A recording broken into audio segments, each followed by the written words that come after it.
Untuk subjek Jawi, kita akan belajar jenis-jenis ayat yang ada dalam penulisan Jawi. Untuk yang ada buku teks, kamu boleh buka buku teks kamu, muka surat 7. Okey, dalam penulisan Jawi, kita ada 5 jenis ayat. Yang pertama adalah ayat penyata, yang kedua ayat nafi, yang ketiga ayat kehendak, yang keempat ayat seruan, yang kelima ayat tanya. Kita akan tengok satu persatu lah. Okey, yang pertama adalah ayat penyata. Ayat penyata adalah ayat yang digunakan untuk menyatakan atau menerangkan tentang sesuatu, cerita, benda, kejadian dan sebagainya. Ayat penyata ni selalunya berbentuk jelas sebab kita nak menjelaskan sesuatu. Ayat ini juga dikenali sebagai ayat berita atau ayat keterangan. Contoh ayat penyata adalah yang pertama, kakak saya pandai memasak. Yang kedua, solat itu tiang agama. Okey.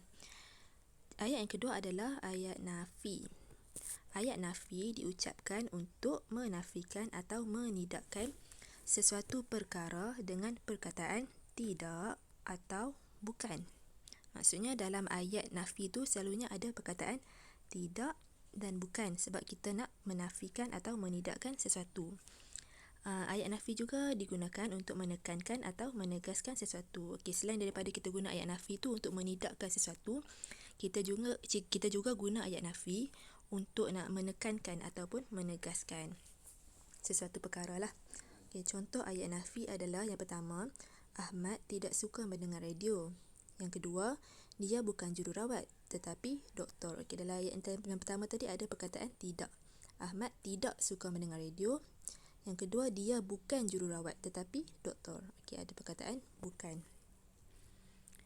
Ayat yang ketiga ialah ayat kehendak. Ayat kehendak. Ayat kehendak digunakan untuk menimbulkan sesuatu tindakan. Ayat kehendak terdiri daripada 5 jenis iaitu permintaan, pertolongan, suruhan, larangan dan jemputan. Okey, kita tengok contoh satu persatu. Contoh yang pertama adalah ayat kehendak yang digunakan untuk permintaan. Ahmad diminta menyelesaikan latihan sirah. Contoh yang kedua adalah untuk ayat kehendak yang digunakan untuk pertolongan. Tolong pulangkan buku ini kepada ibu. Ayat kehendak yang ketiga adalah ayat kehendak yang digunakan untuk suruhan. Malam ini siapkan semua latihan. Malam ini siapkan semua latihan. Ayat yang keempat, contoh yang keempat adalah ayat kehendak yang berbentuk larangan. Jangan sekali-kali kamu bermain mercun. Ayat kehendak yang kelima adalah ayat kehendak yang berbentuk jemputan.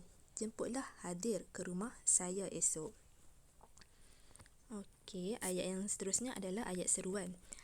Ayat seruan merupakan ayat yang diucapkan secara bernada seru untuk menyatakan keadaan perasaan. Selalunya ayat seruan ni dimulakan dengan perkataan seperti oh, wah, cis, aduh, syabas dan nah. Terdapat tanda seru pada akhir ayat seruan. Okey, kita tengok contoh satu persatu. Contoh yang pertama, cis, beraninya kamu mencabar saya. Contoh yang kedua, nah, terimalah hadiah ini. Contoh yang ketiga, tolong, tolong, rumah saya terbakar. Okey, itu adalah ayat seruan. Ayat yang terakhir adalah ayat tanya. Ayat tanya merupakan ayat yang digunakan untuk menanyakan sesuatu, hal ataupun perkara. Biasanya dimulakan dengan perkataan siapa, bila, mana, bagaimana, apa, mengapa dan ayat tanya diakhiri dengan tanda soal. Contoh yang pertama adalah, bilakah kamu akan bercuti? Contoh yang kedua, mengapa kamu tidak hadir semalam? Okey. Ustazah harap kamu fahamlah ke semua jenis ayat yang ada dalam penulisan Jawi. Kalau ada apa-apa masalah, boleh terus tanya Ustazah. Assalamualaikum warahmatullahi wabarakatuh.